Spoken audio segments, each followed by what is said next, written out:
Well, good evening, everyone, and welcome to the 21st Annual Public Health Policy Forum, Healthcare, Navigating Uncharted Waters, moderated by wonderful former Governor Michael Dukakis.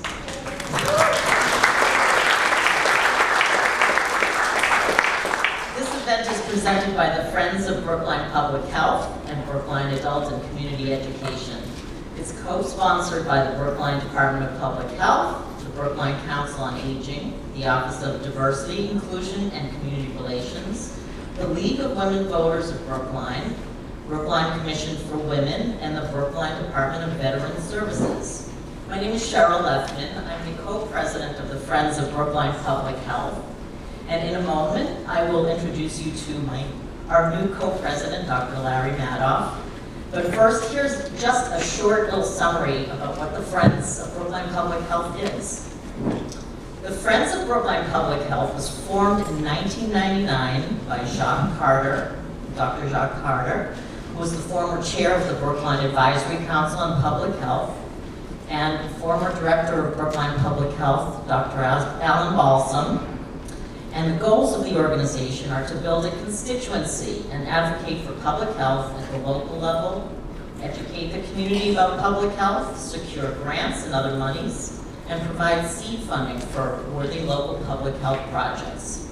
And some examples of the projects that the Friends has funded includes Zumba Gold, the Health Department Quiz, Brookline Kezelwake's Sister City Project, and Brookline Climate Week, among many others. At the Friends General Meeting, usually held in December, Public Health Awards acknowledge leaders who have had an impact on the health and wellness of the community. To honor newly retired former Director of Public Health, Alan Balsam, the name of the Public Health Leadership Award was changed to the Alan Balsam Public Health Leadership Award. In addition, the slate of officers and trustees are voted on at the general meeting, and we're always looking for new members. So if you have any interest in finding out more about the Friends, or you'd like to join us, please come and talk to me, or I can direct you to some of the folks at the Brookline Public Health Department, and we'll get you going. As of last year, we had a few $1,000s in the budget. We don't have the totals right now for the current budget because we're tallying up from our wonderful retirement party. But we always have an operating budget, usually a few $1,000s. And now it's my pleasure to introduce you to the new co-chair of the Friends of Brookline Public Health, Dr. Larry Madoff.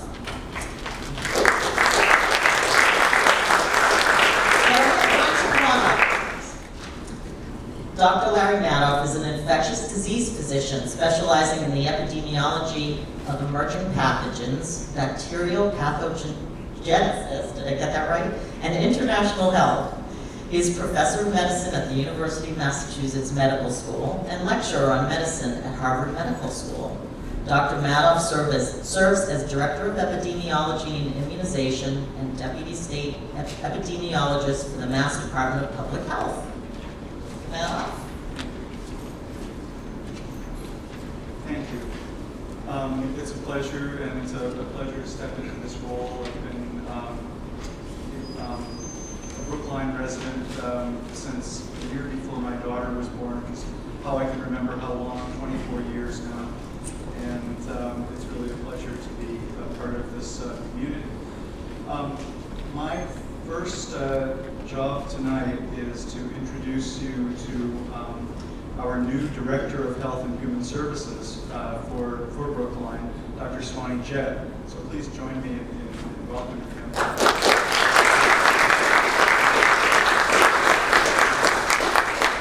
Dr. Jett joined us on April 25th, so very recently. Prior to that, he was the health officer and surgeon general for Seminole County, Florida from 2013 to 2016. And prior to that was the health officer of Bullitt County Health Department of Bullitt County, Kentucky from 2009 to 2013. While we were speaking earlier, he mentioned that he was a combat veteran, and therefore is ready to take on the crowd here in Brookline. He is also currently a major in the Rhode Island Air National Guard, and his last deployment was actually in Senegal during the Ebola outbreak, assisting with the Ebola outbreak response. He's also a past president of the National Association of County and City Health Officials, or NACHO. And he has his doctorate in public health with an emphasis on preventive medicine from the University of Kentucky, a Master of Science degree from the University of Tennessee, and his bachelor's degree from Tennessee State University. So, Dr. Jeff, please join us.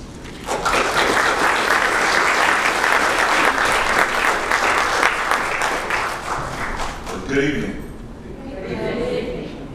Is everybody awake? Good evening. Okay. I have a southern accent, and that's not because I'm from the South. It's because I migrated to the South from Chicago. So please bear with me. If you don't understand what I'm saying, I'll slow down even further. Well, first I want to give you just a little bit of information about me. I predicated my whole life and my career to helping people. And that's the reason that I ventured into public health. My background was engineering. I sort of walked into public health, back door into the health department. And ever since then, my life has been changed upside down. I actually love going, across the seas, across the pond, to help other communities. But I love giving back to my home in the United States. So in Brookline, I promise you that I would do 3 things. And I would try to do these 3 things well. Number 1, I make sure that we keep the community highly educated on what's going on in terms of health. And so I do that by data. And so one of my first things that I try to work on is build a repository for data. I'm an epidemiologist by trade, and so I believe in doing research into people's health. And I use that mechanism by looking at social determinants of health and health equity. So the second thing is to make sure that we strategically look for funds for new initiatives.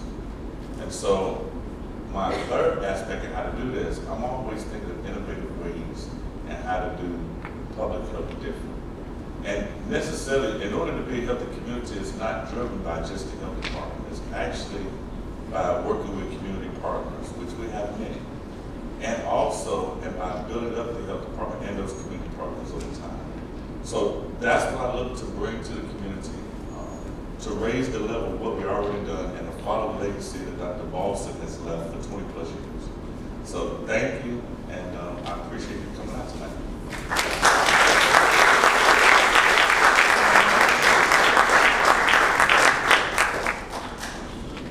So I'm going to be very brief. Tonight's forum on healthcare reform is the 21st annual forum. I don't know why we're feeding back here.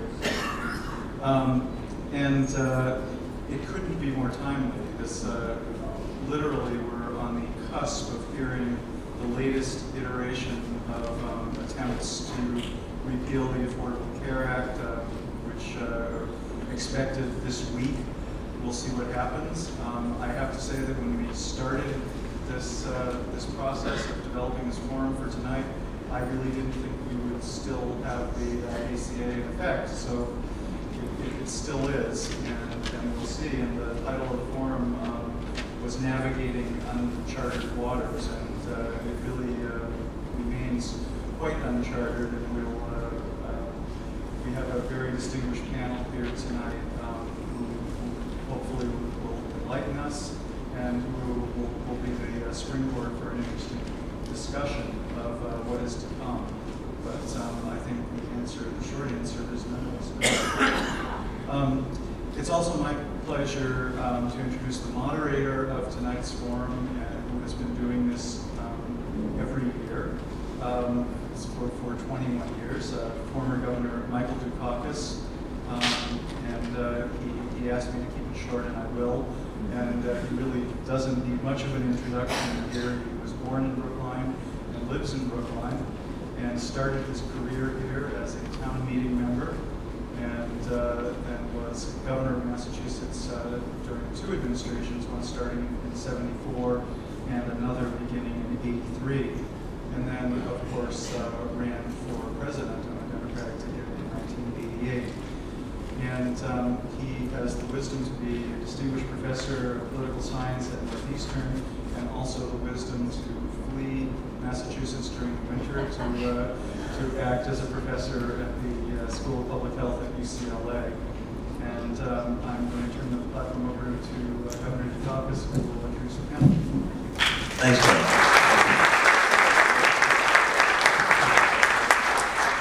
Judd, I was smiling when you were talking about your accent changing as you moved south. Some of you will remember that Bill Bratton started his police career here in Boston.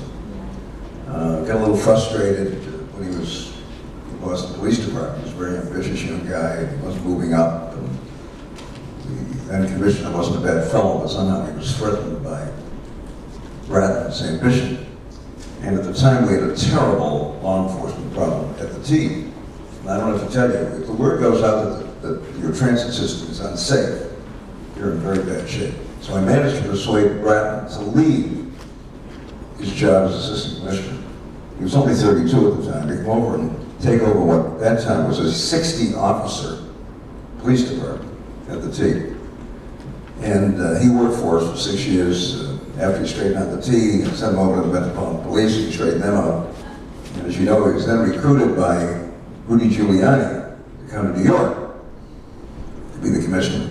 I was very upset at him, a lot of us were, because he had just been named commissioner in Boston, which was kind of his dream job. And then went down to New York, cut the homicide rate in half in 2 years, and Giuliani fired him. Can you believe this? And I teach Bratton. In fact, I did a session with my students today about Bratton. And I said to them, why would he fire him? So the kids kind of knew. I said, Giuliani's crazy, that's why he fired him. Can you imagine? Went off to Los Angeles for 7.5 years now.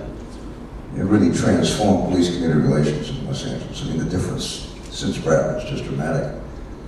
But he has a Boston accent, Doctor, that you cut with a knife.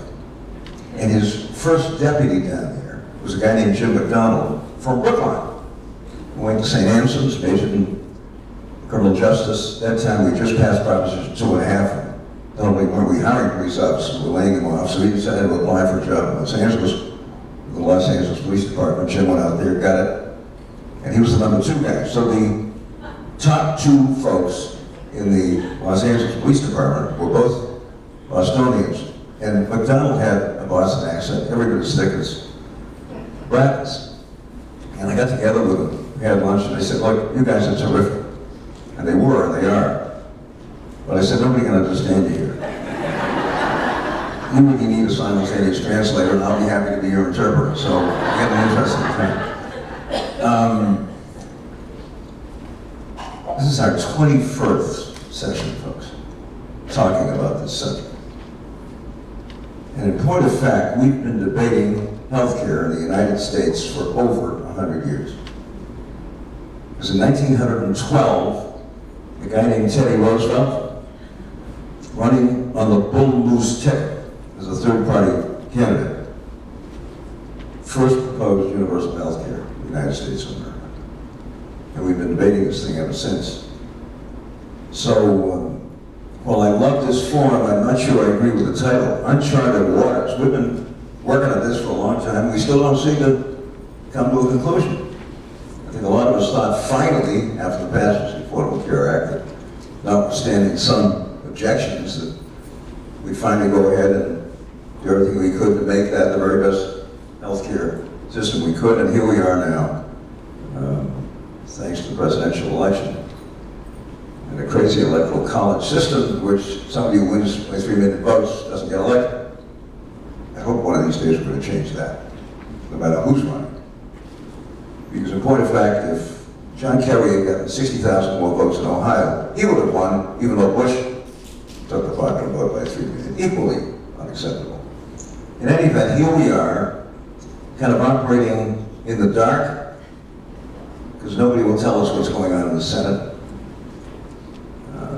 with a task force appointed by the Senate Majority Leader, which includes, ladies, no women, and the only African-American United States Senator Republican is a guy from South Carolina who's an extremely successful insurance guy and knows a lot about health insurance. He's not on the task force either.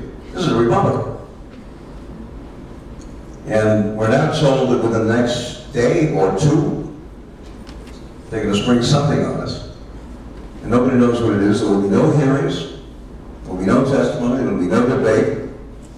And today I heard at a forum we did at Northeastern that the Speaker intends to move quickly to try to pass whatever comes out of the Senate. If this is democracy, I'm not familiar with it. But it's a rather dumb way to debate something which is important, which affects the lives and futures of literally millions and millions of people.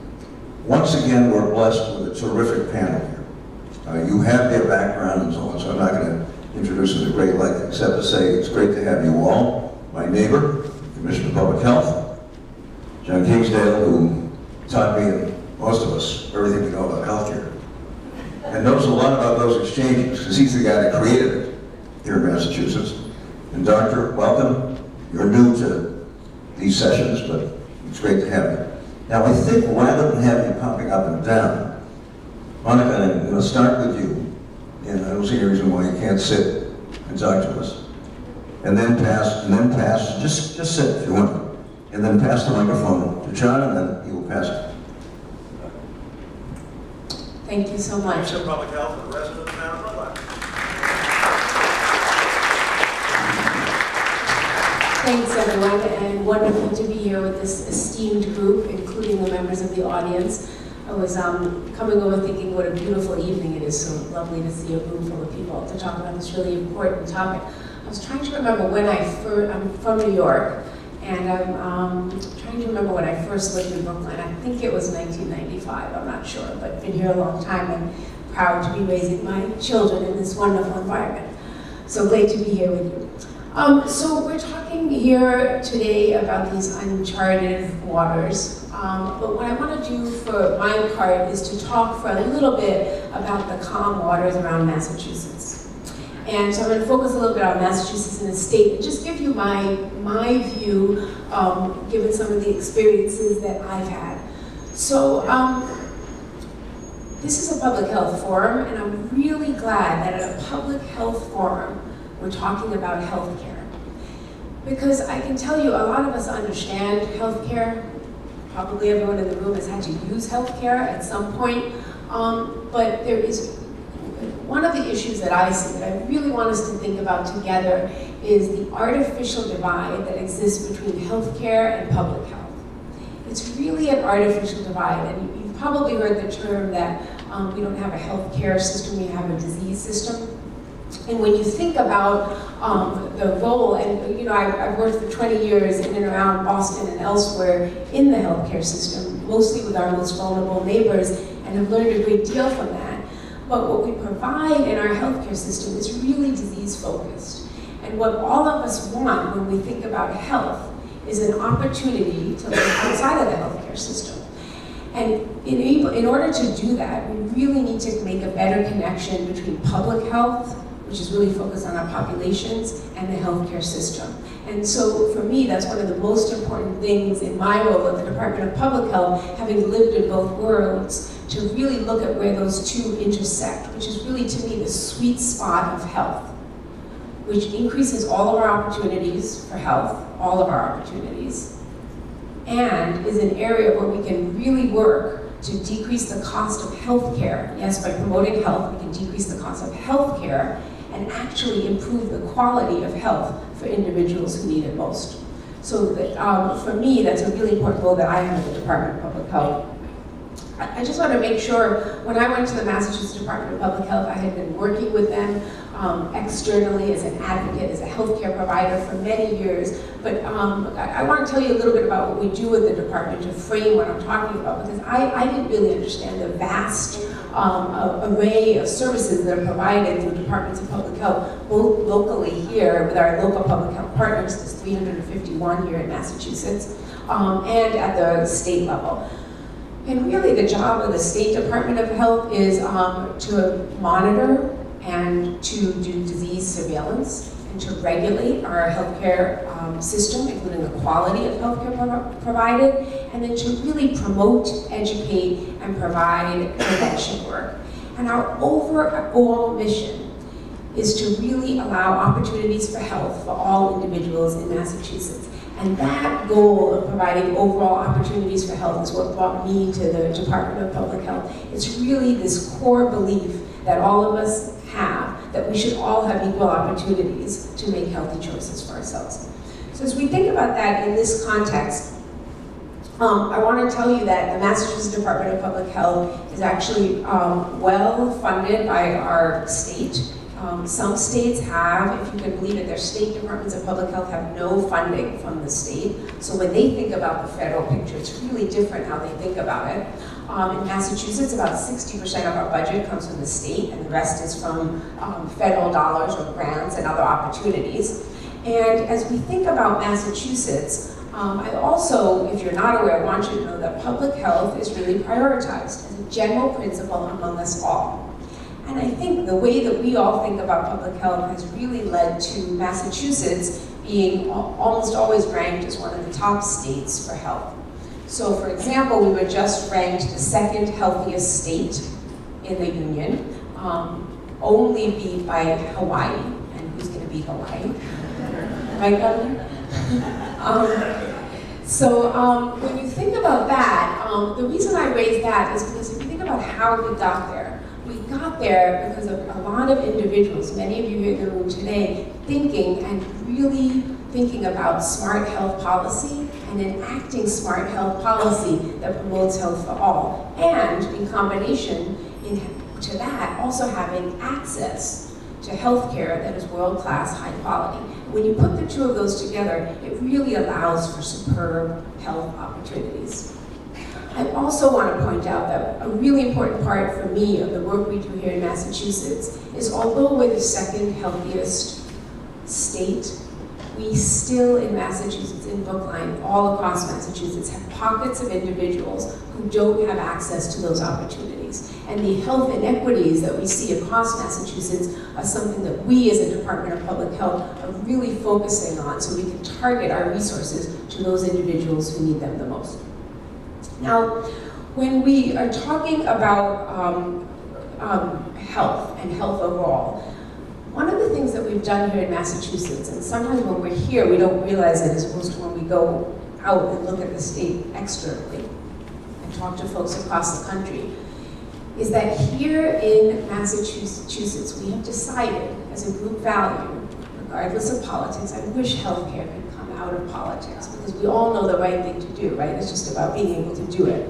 And we have decided here in Massachusetts that having access to adequate, affordable, high-value healthcare is a baseline. And that has been incredibly powerful for the individuals here in Massachusetts, and it's really said something about our collective values about access to healthcare. And because we have that here in Massachusetts, as the country again debates healthcare access, we here in Massachusetts are looking beyond that. So if healthcare access is the basis, what do we do next? We can talk later in the questions and answers about preserving and such, but our job is to say we can get healthcare access, and we have to do work with healthcare cost, we all know that.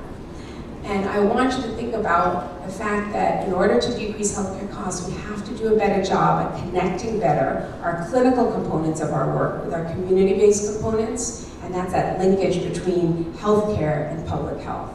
And there's lots of evidence to show in the areas of housing, nutrition, et cetera, that when you provide those, the social determinants of health, and make sure that we all have that baseline, we actually can show a decrease in healthcare costs. But there's lots of issues that we need to address here in Massachusetts. Premature death from chronic disease, which is disproportionately affects some of us more than others. Behavioral health, a siloed behavioral health system still, where mental health and substance use disorder services are not available the same way diabetes and heart disease services are available. and really ensuring that we continue to provide the best care that we can. So some of the tactics that we're using at the Department of Public Health, one of them I want to just tell you briefly about before I pass on the microphone, is this concept of precision public health. Some of you may be familiar with this concept of personal health or precision medicine. And in that, it's really groundbreaking work where now, if an oncologist, for example, is treating one of us for a cancer, they can really target to the gene level what treatment we should get, when we should get it, and how long we should get it. And there's been remarkable progress in this personalized medicine in being able to improve outcomes. We need to apply that same kind of science and precision when we look at populations and public health. So this concept of precision public health is that a lot of the issues that we're dealing with in public health are complex psychosocial, medical health issues that you can't pinpoint with one solution to fix it. Otherwise, we would have done it already. And so in order to understand that, we need to take the data that we have at the state level, at local levels, at city levels. We collect a lot of data and work really hard to change that data into actionable information that can be used by individuals. Work gets done at the community level. I come from community-based medicine. I know that the work that actually changes people's lives happens at the community. So taking data, turning it into information, and then targeting areas that have the highest inequity so that we can target our resources and look for outcomes.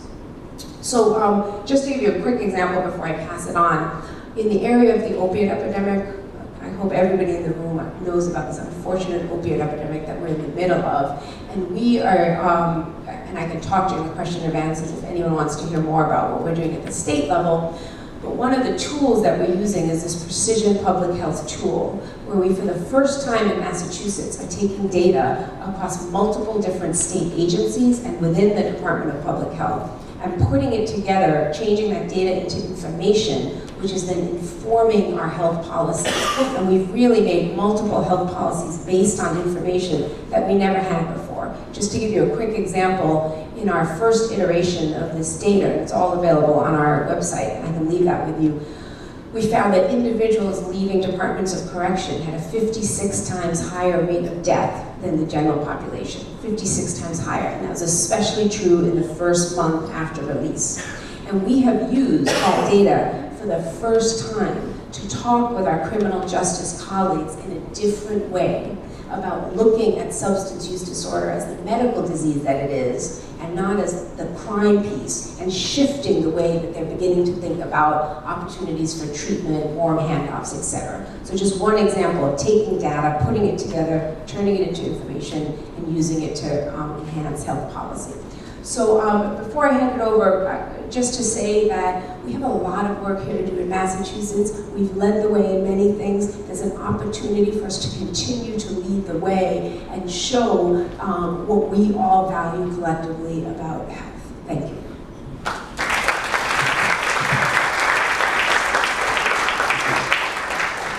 Thank you, Commissioner, and for the introduction, Governor, the opportunity to be here. Good evening. So I'm John Kingsdale, and as the governor mentioned, I used to run the connector, Mass Health Connector here. Before that, I wore a dark hat. I worked for a couple of health plans. It's much more fun helping people get insurance than it is helping to control the cost of insurance.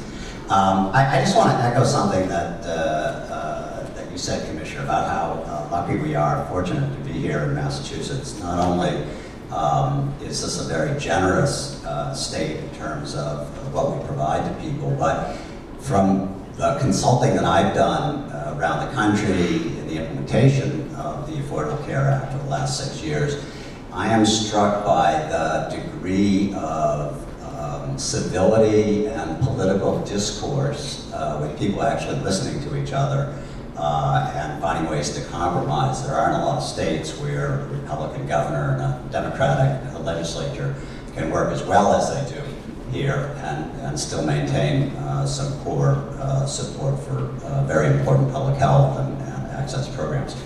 Having worked as a consultant for the last 6 years and being an academic, I suppose, even though, as the governor suggested, we know nothing about what's going to come out of the Senate, I'm perfectly well qualified to tell you what to expect. It's going to be worth every penny you're paying me tonight.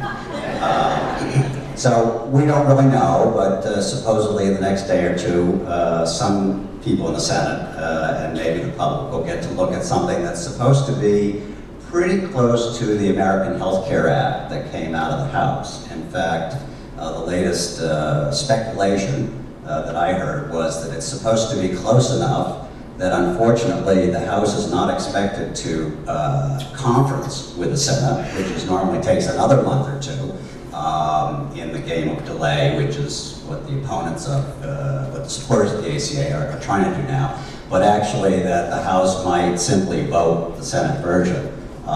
If the Senate votes it favorably next week, over the weekend before July 4th, the House might actually just vote that version. So we could, as soon as July 4th, be looking at something on the President's desk. I remain hopeful that there'll be at least 3 Republican senators who won't vote for it, particularly if it's as close to the American Health Care Act that the House passed, as I'm sensing that it might be.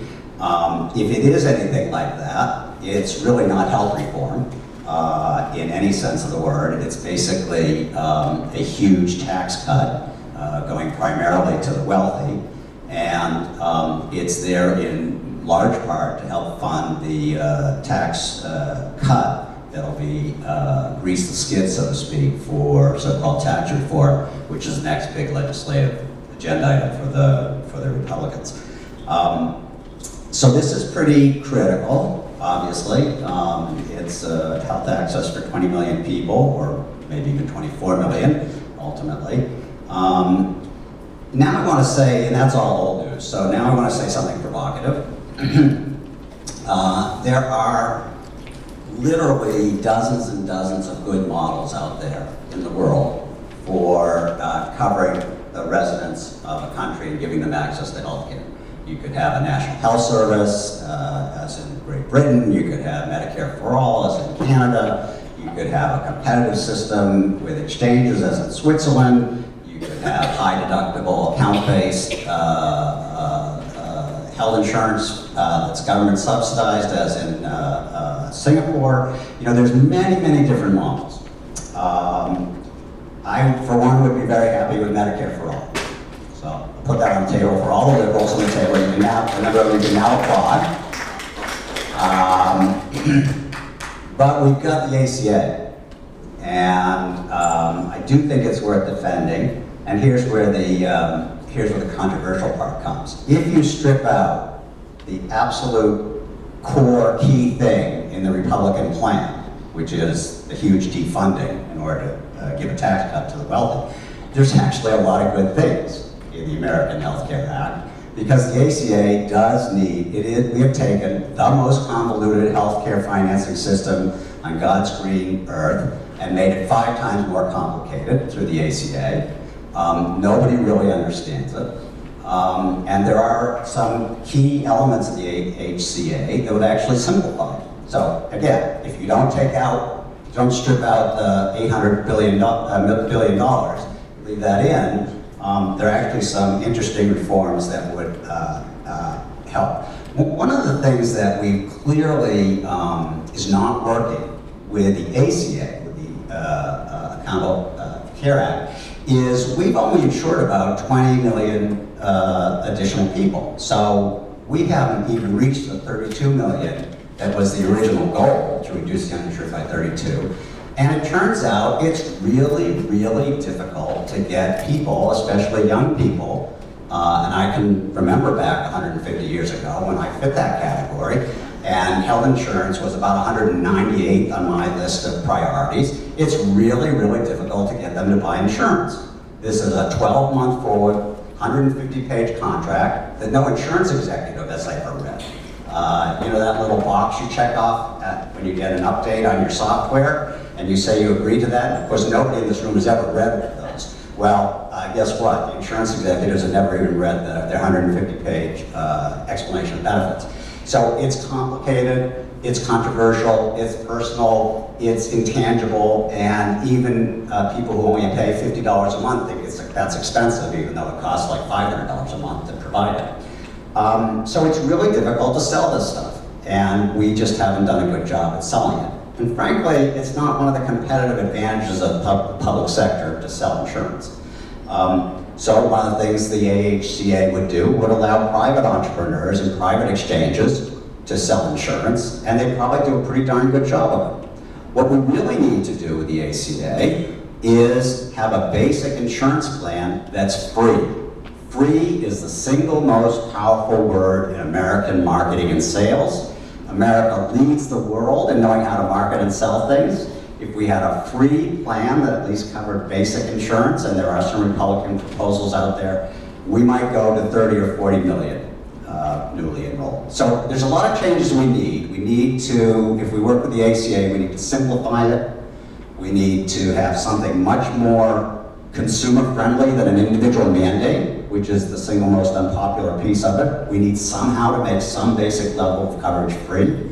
And we need to unleash, frankly, the sales and marketing powers of the private sector to help get another 10 or 20 million people enrolled. So probably all you liberals out there hate what I just said because all those words are antithetical to public health somehow, but I want to come back to the original thing I said. There are dozens of ways, there are dozens of good models out there for covering all of our residents. The trick is not what's the perfect model. You know, as I said at the beginning, Medicare for all will work fine. The trick is how do you get from here, a constitutional federal system in which each state has a lot of say over what happens in that state, and they are very different states, in which there is a strong anti-government bias, literally in half the population. It's not just a bunch of a small number of Trump supporters. How do you get from here to there in our culture, our constitutional system, our legal system, our political? That's the trick, not what's the perfect coverage system. And so my sense is, while Medicare for all might be great, a transfer of $1 trillion from employers to the public tax rolls is not a very likely way to get from here to there. Rather, improving the ACA is a much better, much more likely strategy for getting from here to there. So I'm hoping that there's at least 3 brave Republican senators who turn this down. The pendulum will swing. The very important thing about the defeat of the AHCA would be not only do we preserve coverage for 20+ million Americans, but it's such a big political defeat for the Republicans that would actually add to the momentum in 2018 and in 2020 for that pendulum to come the other way, and then we could actually go ahead and build on the ACA. So with that, I'll turn over to Mike. Thank you. Well, thank you very much. It's hard to follow my fellow panelists. Great, thank you. Thank you so much for inviting me. Thank you, Governor. I was a little nervous being here from Planned Parenthood that it would be hard, to stay apolitical. But thank you, Governor, for opening that door for me. I will be a little political, and I hope that you appreciate that being at Planned Parenthood, even in Massachusetts, that you can't really talk about the national environment, the local environment without talking about the national environment a little bit. It's interesting because I think, I'm going to talk a little bit about not just Planned Parenthood, because you're not here to listen to that. I want to drill down because what we provide is healthcare. We provide preventive services and, yes, safe and legal abortion. But the majority of the services we provide are preventive services delivered in communities with better access than patients have at even their own primary care practices in many cases. So I'll drill down a little bit and talk about that, but I also am going to step back a little bit and talk a little bit about the national environment, partly because people are really interested, but mostly because I think what we've heard tonight already is that our healthcare system has already become politicized. So, and I think at the center of that politics really has been Planned Parenthood. It's not a position we've asked to be in, but it's a position that we've been put in. And, so what we do, our mission really is to provide care no matter what your income, insurance plan, your employer, the zip code, and that's what we've been doing for over 100 years. And about 90 years, just about, here in Massachusetts. So, under the Affordable Care Act, millions of people have been insured. I think the thing that's really nerve-wracking is we truly are facing a very uncertain future. And it's not just about the health insurance part. It's really about, for us and for a lot of public health providers, a lot of it's about women and families' health. We at Planned Parenthood have particularly been in the crosshairs here. We can talk about that maybe in the Q&A, but the attacks are really being led by extreme politicians. The attacks were somewhat immune here in Massachusetts, but not entirely. So I'll talk a little bit about the Affordable Care Act and the American Health Care Act. It's been very clear that the Trump administration and congressional Republicans are really pushing forward a very aggressive, mean agenda. And that legislation will kick millions of people off, 24 million, we think, and in particular, women and families. The House version, just to drill down a little bit deeper, and some folks may know this, but the House version, and you're right, under secrecy, we're not sure what the Senate is coming up with, but the House version allows insurers to classify pregnancy as a pre-existing condition. I'm going to stop and let that sink in.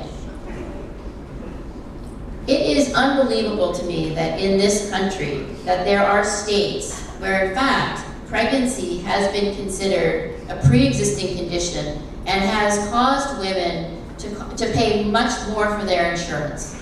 And part of the ACA that corrected that really talked about those pre-existing conditions. This also, the repeal also gives insurers the green light to deny coverage for any kind of maternity care or newborn care. It becomes optional. It could be in your plan or maybe not, depends on what state you're in. Forces new moms on Medicaid back to work shortly after giving birth. Blocks patients from receiving preventive care at Planned Parenthood in particular. And so, in short, the plan here is to make it harder for women to prevent unintended pregnancy, to have a healthy pregnancy, and to raise a healthy family. I do want to spend a little bit of time on defunding, because a lot of people are confused about that. And again, we did not ask to be put in the middle of this, but part of the ACA repeal specifically targets Planned Parenthood, so I will. So defunding, what defunding means is that, so just to clarify, there is no line item in the federal budget for Planned Parenthood. There's not a check that comes to Planned Parenthood. We deliver healthcare services just like any other healthcare provider. We submit a bill to Medicaid. We get paid for the preventive services, and then just like any other healthcare provider. There is no federal money that ever goes to abortion. So I just want to make sure people are clear on that. So defunding, there's no line item. We deliver health care just like everybody else and get paid just like everybody else. And there is no federal dollars that goes to abortion. So one of the things that is a little puzzling to I think many of us is, well, why would you defund an organization or any organization that also happens to provide abortion, defund the preventive work that has actually dropped the abortion rate to the lowest in over 30 years. The teen pregnancy rate, unintended pregnancy rates are the lowest in probably 2 generations. And that is the result of 2 very important things. One is access to health care, and I do want to echo Commissioner Burrell's comment about the fact that here in Massachusetts we have prioritized access to health care is really incredible, and I think all of you in the room are grateful for that. But it is remarkable. So access to health care, number one, and then the second really critical thing that has enabled that is technology. So birth control has actually gotten better in the last few years. So instead of limited options like birth control pills, there are long-acting reversible contraceptives that, like IUDs or implantables, that can last between 3 to 10 years and are significantly more effective in preventing unintended pregnancy than anything before. So it's those couple of things that that we have at Planned Parenthood have taken a lead on those options, and also on prioritizing access for patients. And those are the things that are in jeopardy as well. The other thing I want to point out about the ACA that really is remarkable from our perspective as delivering healthcare. And the one thing, I mean, you can see on my bio, but I do want to underscore that I'm a family doctor by training, and I've been a primary care physician for over 20 years.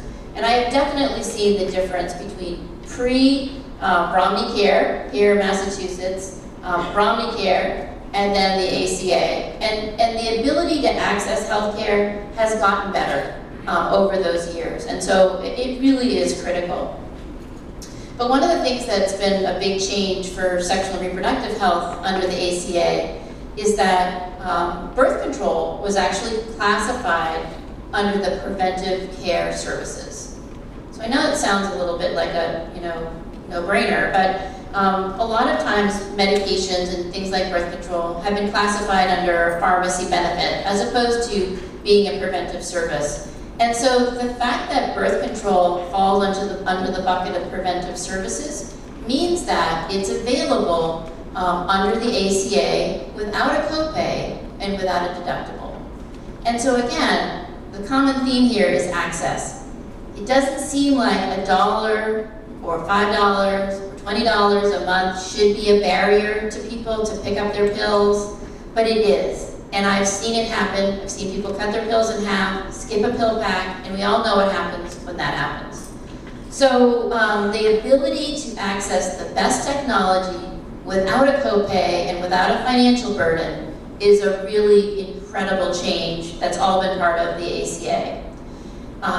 So I want to just make sure, there are a couple other things with the Trump budget. So clearly Planned Parenthood's in the crosshairs, and it's not just about repealing the ACA. The other areas where the Trump administration have really chosen to focus are also on areas like Title X.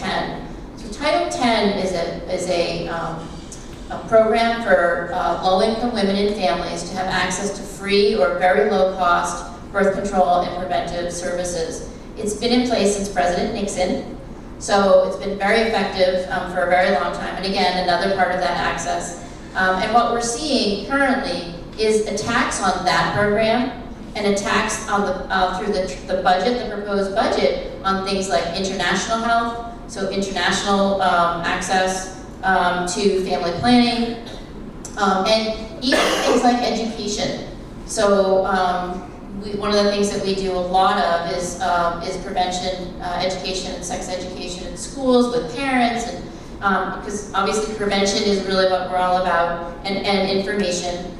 But in the current environment, even sex ed programs are shifting, and funding for them, shifting from evidence-based programs to abstinence-only programs, which don't work.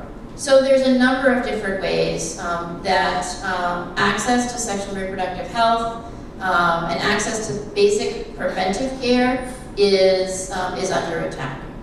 So the last thing that I would just say is that the national attacks on women's health in particular and preventive health care in general really do affect us here in Massachusetts.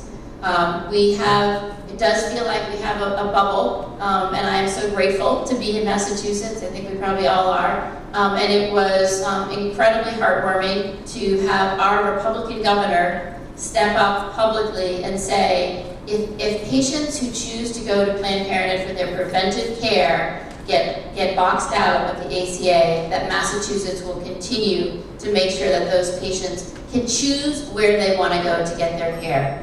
So, we are focusing on things like, if the ACA were to be repealed, this critical no copay birth control benefit could be overturned, and even without the ACA being overturned, it is a regulatory, so not to get too geeky, but there is a way that the no copay birth control benefit could be changed even without the ACA repeal. So what we're trying to do here in Massachusetts is pass legislation that protects that access to no copay birth control here in Massachusetts. So at least Massachusetts women would have that.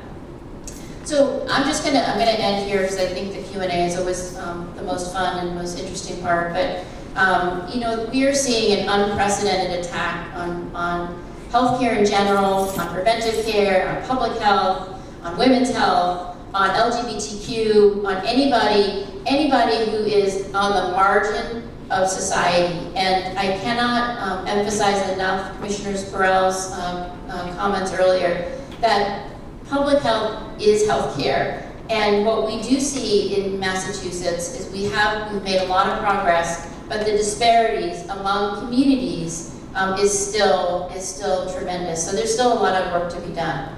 Thank you, and I'll be happy to participate.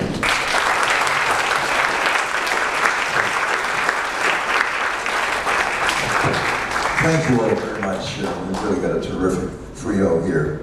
And I couldn't help, Doctor, as you were talking about some of these issues, thinking back to 1965.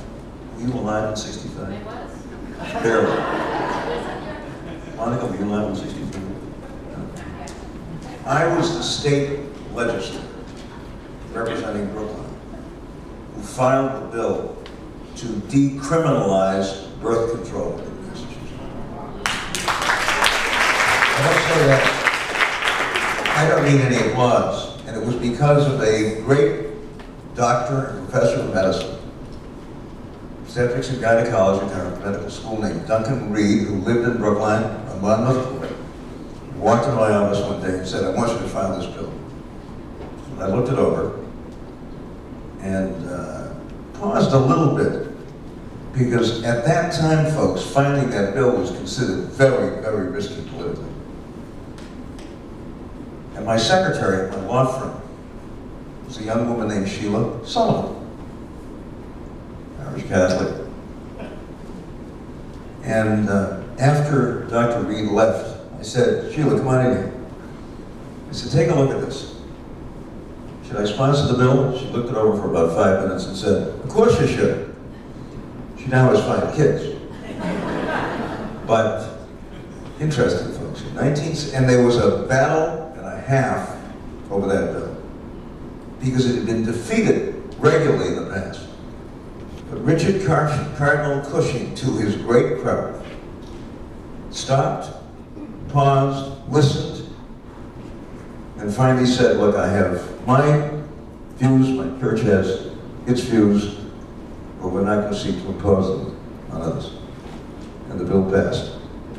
1965. Can you believe that? The other thing you should know is that I'm a failed pre-med, which may be one of the reasons I'm so passionate about healthcare. I was the son of this remarkable guy who came over here at 15 from a brownly Greek town in Western Turkey.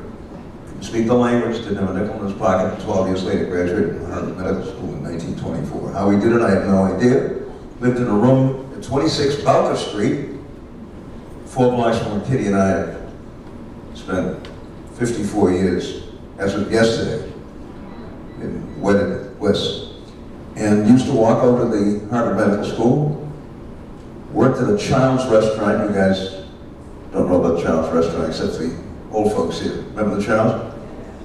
And bus tables from 5 until 7 on Huntington Avenue. Wasn't paid anything, he just got a decent deal. That's what he was paid. Practiced medicine for 52 years on Huntington Avenue. And my brother wasn't interested in medicine, so I was the heir apparent.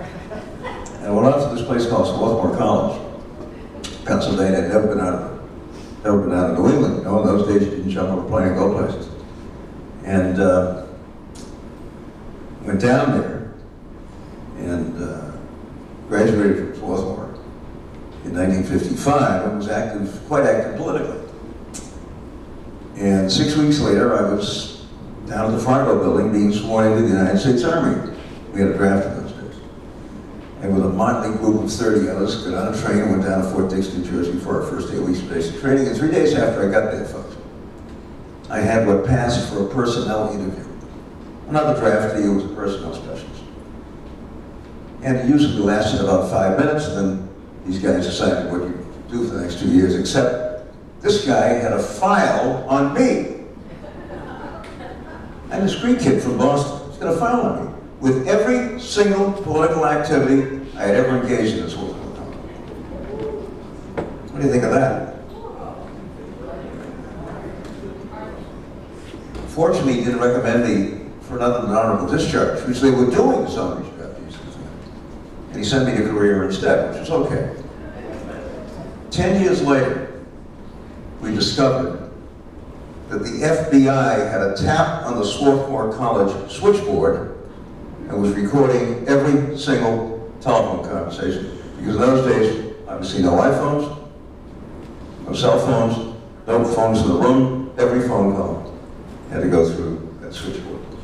So if you think some of this civil liberties and surveillance stuff is new, don't kid yourself. That was the McCarthy era. In many ways, it was even worse than what we're going through these days. Just one other thing to follow up on what you just heard. It's very important for us as folks in Massachusetts to understand that we've made great gains when it comes to teen pregnancy. Are we the lowest in the country? Pretty close. The lowest teen birth rate in the country. Lowest teen birth rate in the country, here in Massachusetts. It's come down dramatically, folks. Not an accident. Not an accident. You heard the reasons. Bill Clinton had a lot to do with this as well. Very much an advocate for reducing the teen pregnancy and teen births and so on. Really took on this issue. So I just want you to know that there's a reason we should be very proud to be citizens and residents of this state. And thanks to these folks and a lot of other people, we really have made dramatic progress. Interesting question is, will we be able to continue to do it in the face of what we now seem to be facing? Okay, we've got well over half an hour. Questions, comments? Yes, go ahead. Good evening, sir. Ladies and gentlemen, Dr. Dukakis, I'm from Nigeria. I would like to ask a question. My question based on Dr. Gynecologist's mention about women and the other one, is the brother of the middle of the state here. Is that based on the insurance, health insurance, is you get money where the money comes from is it from the bank or from federal government, or do you share, or the state of Commonwealth of Massachusetts contribute money and federal government for the medical care? And if a woman has a baby and is very poor and they doesn't have no, how can you take care of medical bill? Are you going to send a bill to her, or is it free care for everybody, for a pregnant woman? My question is. I assume women can walk into your Yeah, so for, clinics? yeah, and- I'm sorry. Can I try the mic? I can yell, but it's okay.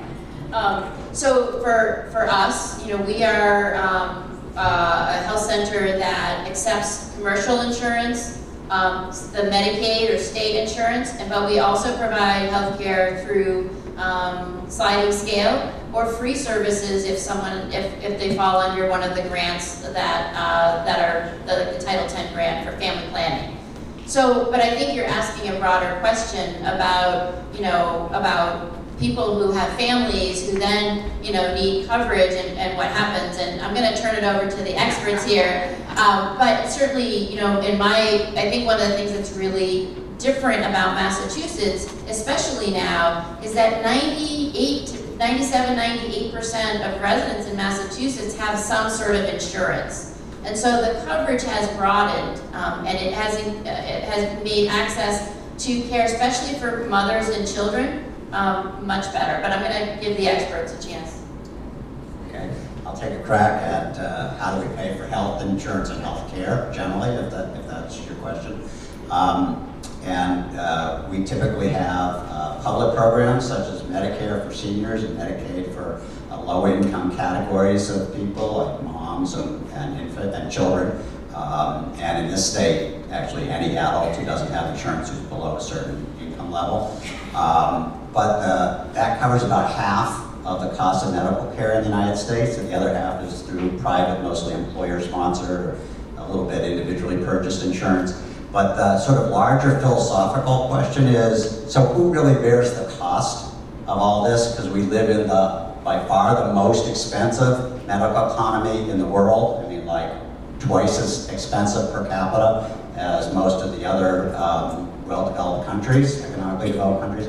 And in a sense, we all do. You know, it comes through reduced wages that are taken out to pay for health insurance. It comes through taxes, and it's passed on to many of us, although in such a way as to be very, very hidden, so that we feel the pain, but we don't see the needle going in or the knife going in. And it's a very clever system for taking a lot of money out of our pockets. It's twice as expensive here as anywhere else, through lots of different channels, and it impacts our standard of living, etc. I don't know, you might have a better public health version of that. No, you know, all I would add to that, and I think you actually asked a very complex question, which gets to the whole way we ended up with the ACA and reforms the way they are, because our system is incredibly difficult to understand. I just wanted to point about the prevention. So when we prevent disease and sickness, oftentimes the work that we're putting in now to prevent, the fruits of that, if you will, don't show up until much later, or they don't, if you prevent a disease, you don't see it at all, so it's hard to measure. And we're very much in a world where you have to be able to measure outcome. So there are many, many things that we do in policy, and when you think about health in all policies, there's policy decisions we make about early childhood education, about maternal leave, paternal leave, etc., that education systems that affect our outcome as adults, and we don't pay enough attention to that. So you know, the cost of it and who's bearing it is really all of us, and we're paying for it through different buckets of money in addition to the healthcare. And putting all of that aside, in addition, we know, I come from the healthcare system, I could give you story after story about waste within the system. So not only are we the most expensive system in the world, unfortunately, we don't have a high quality. So our healthcare value is relatively poor. So we're not even getting the outcomes we want. And you know, there are different estimates, but some people estimate in our overall system, at least a third of the funding we put in is waste. Repetitive and unnecessary, and not leading to better health outcomes. It's another piece to consider. Okay, who's next? You pick. There you go. So it's my understanding that with PSA prostate tests, there was a ruling, recommendations a few years ago that some of those tests not be covered for older people. And the criteria for covering them with insurance be greatly reduced. So many or most doctors recommend against men in certain categories having PSA tests. My understanding as to the reasoning for that is because too many men were getting biopsies, that is subsequent tests to the PSA test. And so rather than correcting the doctors who didn't strongly advise their patients against a biopsy, instead of the doctors doing that, and the doctors were being told now to do that, instead they simply said, well, let's not tell the patient if they have prostate problems or not. We won't give them a test, so they won't know. And if they get sick later on, then other sicknesses will show that they have a prostate problem. Usually too late to really rectify it, I think, not in all cases. I understand this was also done for mammograms for women, but pushback was faster and stronger, and so that isn't in effect or not in effect as much. I also hear things like certain drugs for people with emotional problems, I've heard this from other people, we're given medications that are helpful for some patients, but very harmful to other patients because of their addictive properties. Maybe opioids fall under that, I'm not positive. So the doctors are not really doing their adequate job in advising with the patients on what to do and advising how strongly the doctor recommends against a biopsy, or how dangerous a medication could be as a positive side as a negative. So why are the patients the ones suffering by being told, we're not going to find out if you have a prostate problem because, well, your doctor may give you a biopsy. So instead of telling the doctor to do his job right, they're telling the patient, well, keep you in the dark, that'll save money. Doesn't seem right to me. Who wants to handle that?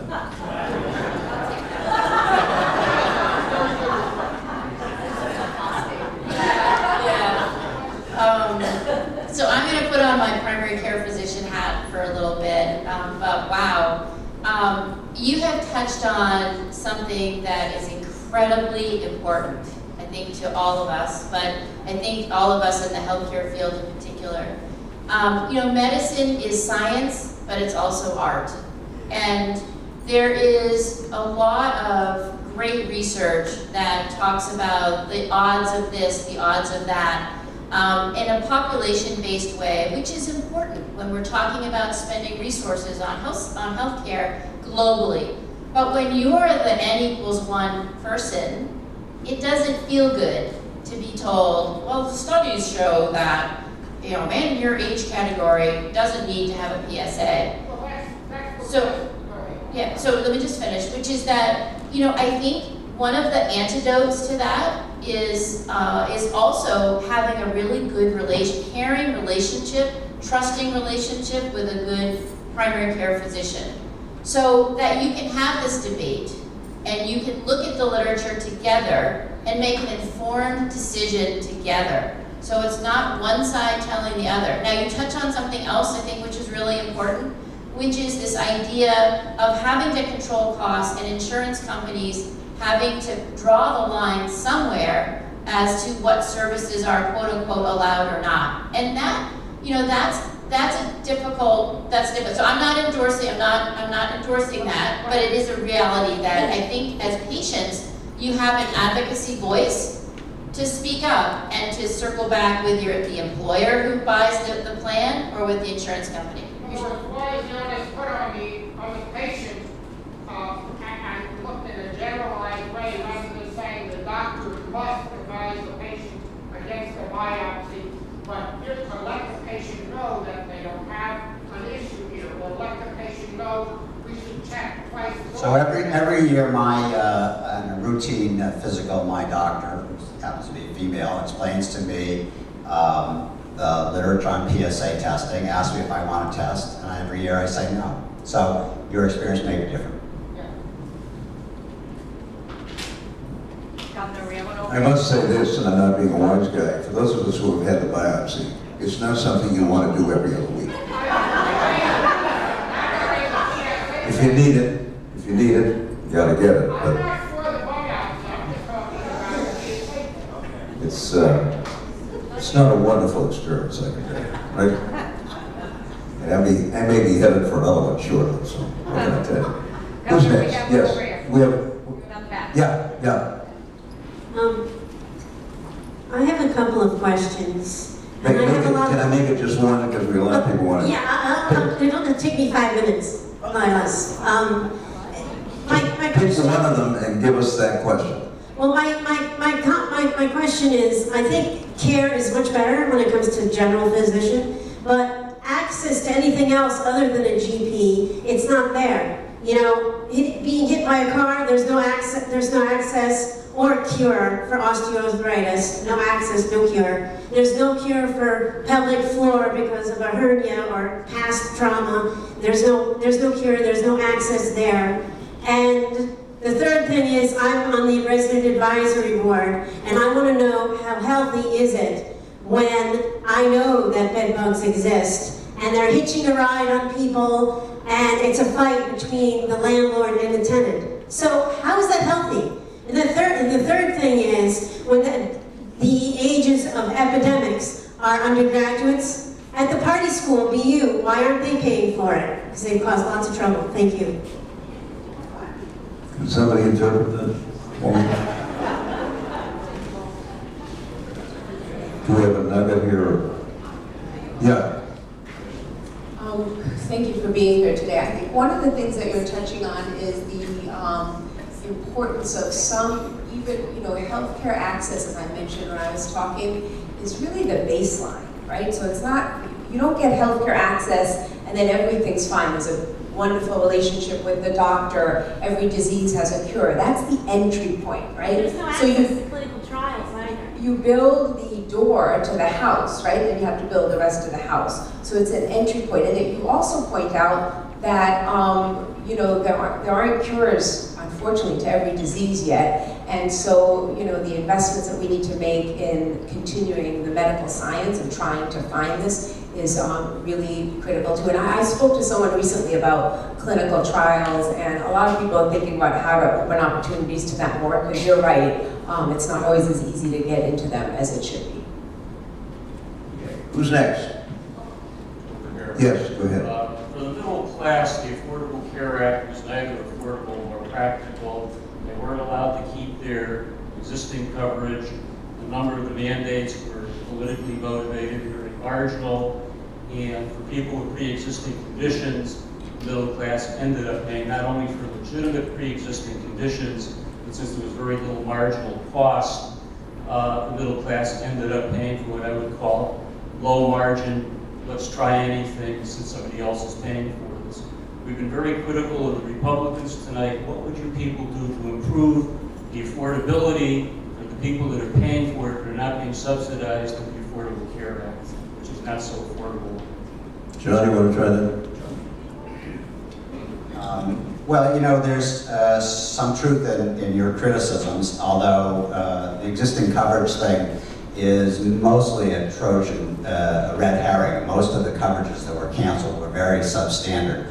And in fact, the average price for the benefit in the states that did cancel coverage, some grandfathered coverage, went down significantly compared to the states where they allow people who are healthy to continue to be minimally insured. And certainly, politics is involved in mandates. We might disagree on some of the mandated benefits, but the comment that I made earlier about making a basic level of coverage essentially free to lower and lower middle class people, so putting the federal subsidy at the level of the lowest priced basic health plan available to you, instead of a mandate to buy insurance, I think would be probably more expensive than what we're paying now, but would so improve the appeal of insurance and the number of people covered that I see that as the #1 change that I would make in the Affordable Care Act. But there are many others to simplify it and improve the outreach in the market. Certainly insurance, paying anything for it. We're sort of used to our employer paying for it or our government paying for it if we're in Medicare.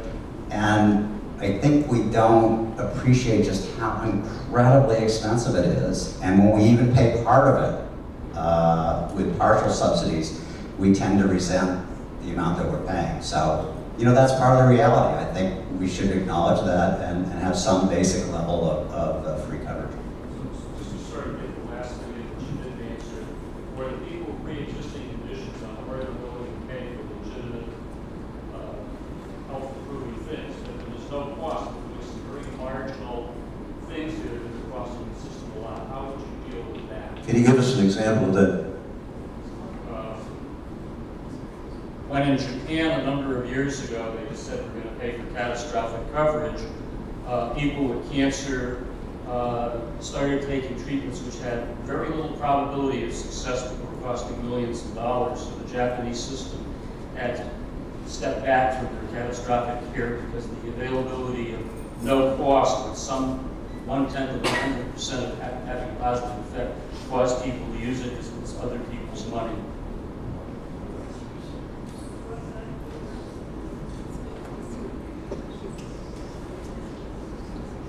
Do you think folks on Medicare overuse the system? Some do and some don't.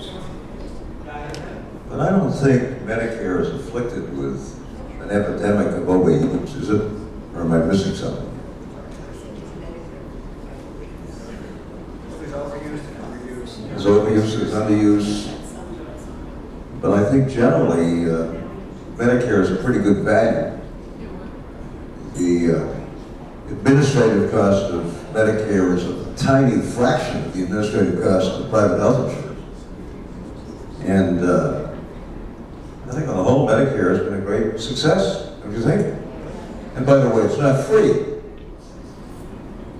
Every dollar somebody makes in this country, including the kids that I'm teaching these days, some portion of it goes into Medicare. In the anticipation that when they reach 65, they too will have the kind of security and assurance that those of us over 65 have when it comes to health care. It seems to me that Medicare has been really quite a great success. One of the mysteries of this whole thing is why when people suggest that we expand Medicare to include people younger than 65, or in your case, suggest people kind of react to that. When Medicare itself has been such a really huge success. Who's next? Right here, yes. I have a public health question for Commissioner Burrell. I read recently in 2009, and I haven't been able to find more recent data, but in 2009 in Massachusetts, that the life expectancy at birth for Latinos was about 7 years longer than the life expectancy at birth for whites. And I'm just curious if you're familiar with that, if you have an explanation for it, and what we white people can learn from the Latinos. Do you mean 7 years longer? 7 years longer. Yeah, I thought you said 70.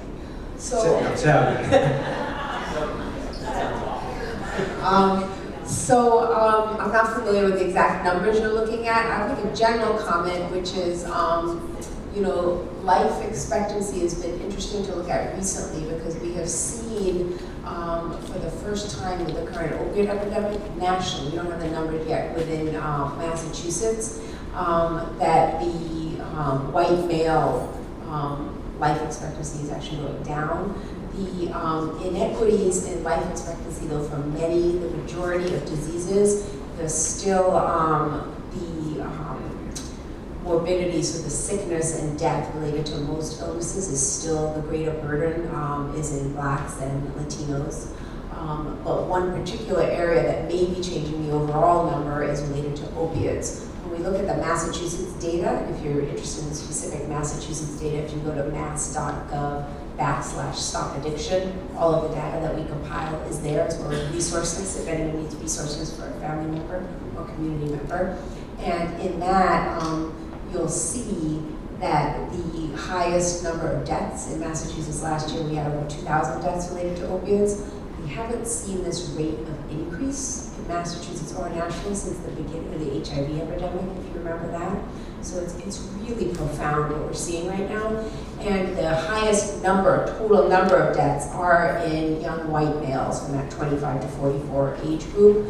However, I caution you, you can interpret data in lots of different ways. That's the highest number. The burden that we're seeing across Massachusetts is in every community. It's in Boston, it's in the Berkshires, it's in people of all backgrounds, all socioeconomic rates. And depending on how you look at the data, for example, in the opioid death data, you see that in sheer numbers, it's white males. But if you look at the rate of death, so looking at the communities, one of the highest rates is actually in Hispanic males. So it depends on how you look at it. I think it depends on what numbers you're looking at, and still we see inequities that are race-based that are profound. Okay, who's next?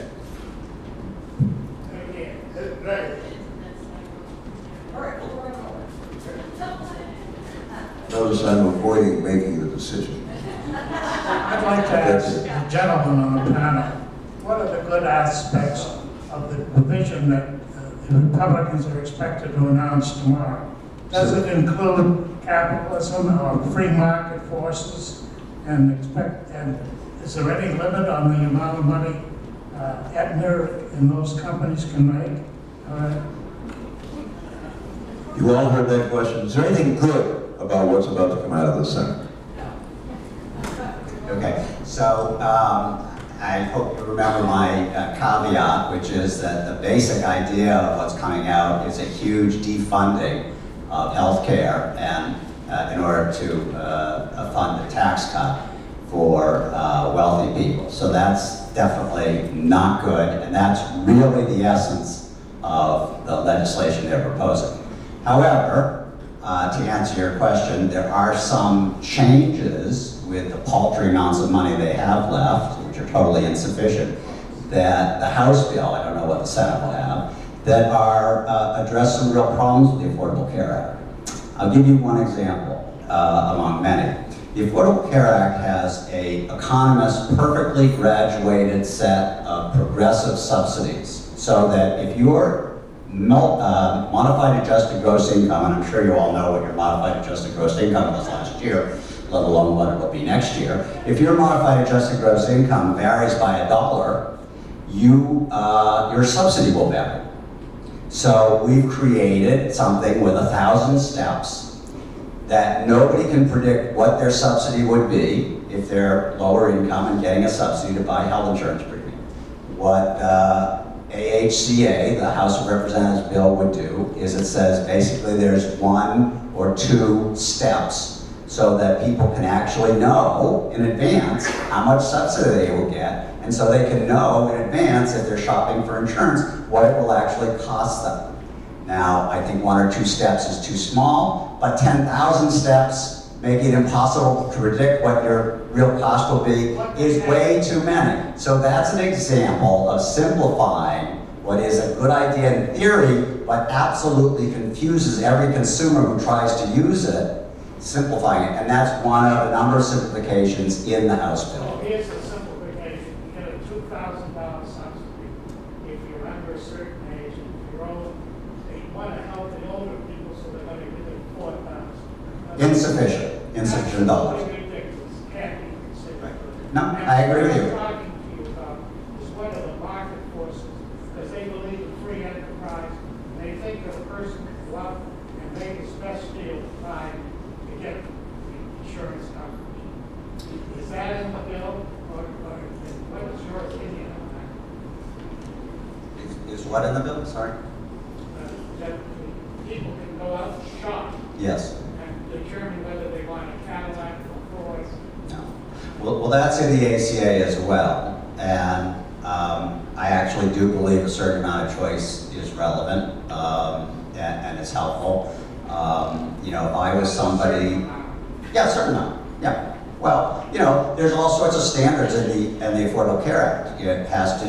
There's a lot of all those insurance policies that the gentleman before said got canceled. They were all canceled because they were substandard insurance. They did not meet the minimum thresholds of the Affordable Care Act, and still millions of people, Democrats as well as Republicans, bitched and moaned that the federal government was taking away my insurance policy and raising my premium. So there is a diversity of consumer tastes out there, and a lot of people don't prioritize medical care. You know, it's important to realize that health insurance coverage is only about, and medical care is only about 10 to 20% of what determines our health. If you live in certain states, many states, frankly, spending more money on education, on pre-K, on good primary care education, on housing is far more important to health care and to health status than coverage of medical care. So it is important to keep this in some perspective, that this is not the only thing we want to spend public funds on.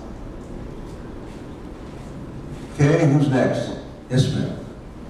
This question is, Any of you remember, excuse me, any of you remember the $64,000 question? I have a lady dog. Right? Remember that? Well, we also, so many of you. I said to my students the other day at Northeastern, I hate to sound like a broken record, but about 5 minutes later, it struck me that they had no idea what I was talking about. I stopped and said, a broken record? You guys know what a broken record is?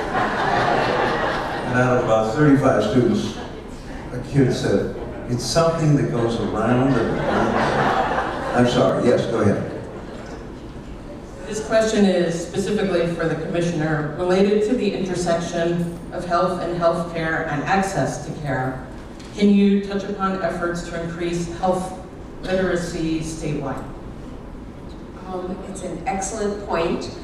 I would say that health literacy from my own clinical work is really a critical piece of how we interpret information that we have, and it's literacy, so you would think it could be related to some kind of educational level. Sometimes it is. So health literacy, thank you, is about how we interpret and understand and take in and follow health information that we receive. And literacy, like reading literacy, is, which we're all familiar with, which we're graded on in school, is obviously related to our education system. Health literacy often is, and often the more education we have in school, the better our health literacy, but there are many, many people, for lots of different reasons, whose health literacy does not correlate to their educational level. And it sometimes gets, back to the system and the way in which, there's so many ways in which our healthcare system doesn't work. So it's a good point that you raise. To understand someone's health literacy in a clinical setting, so in a healthcare office setting, and to be able to understand it, judge it in your mind, there are tools available too, and then change the information so it is applicable to them, takes a very valuable resource of time and training for healthcare individuals. In healthcare, we have much less and less time. One of the practices I was in at Boston Healthcare for the Homeless program, where I practiced for 12 years, one of the reasons so many of the clinicians stayed there and worked there, in addition to our dedication to the people we were honored to serve, is because the time constraints were different, and we were given the time to have a dignified conversation with an individual to kind of understand that.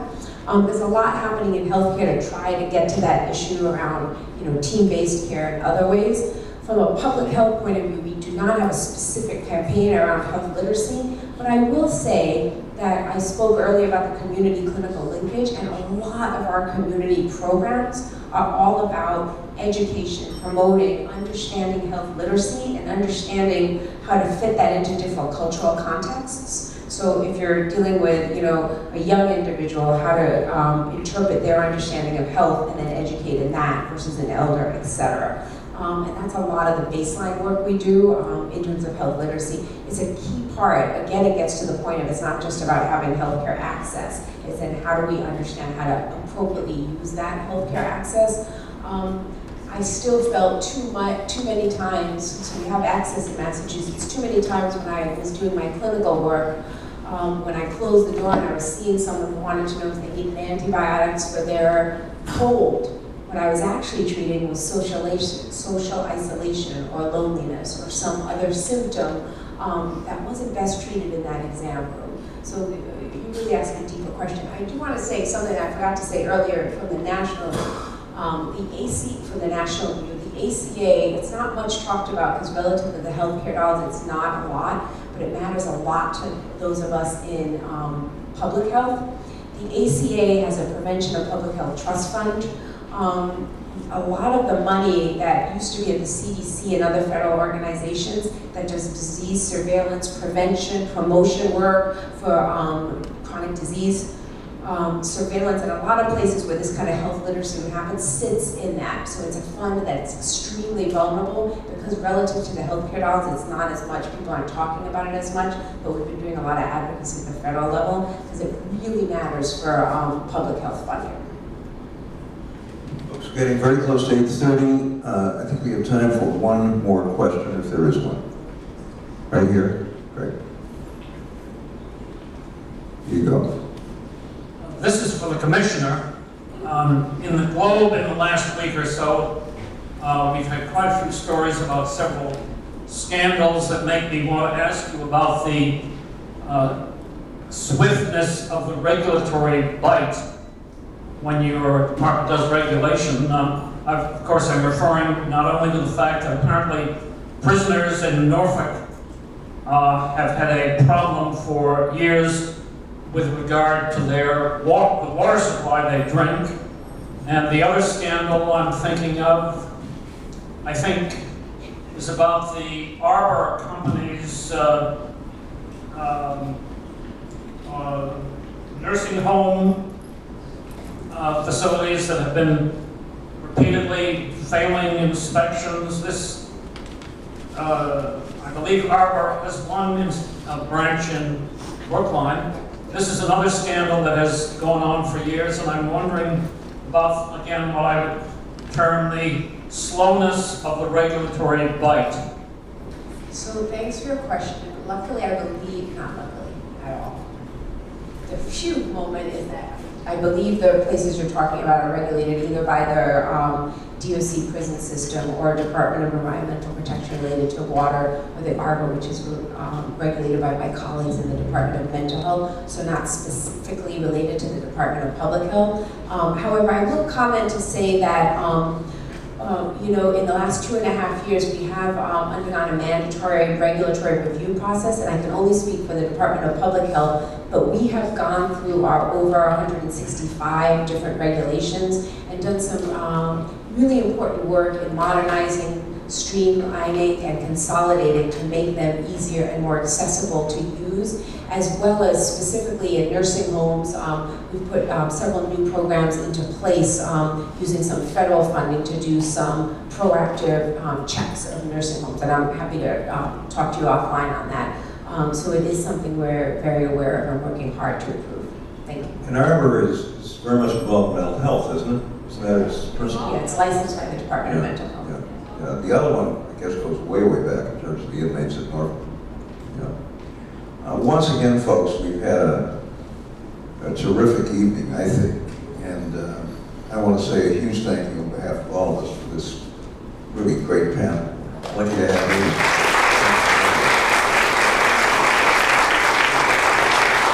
We'll have the 22nd Annual Brookline Health Forum approximately 1 year from today, and we look forward to seeing you all there. Thanks.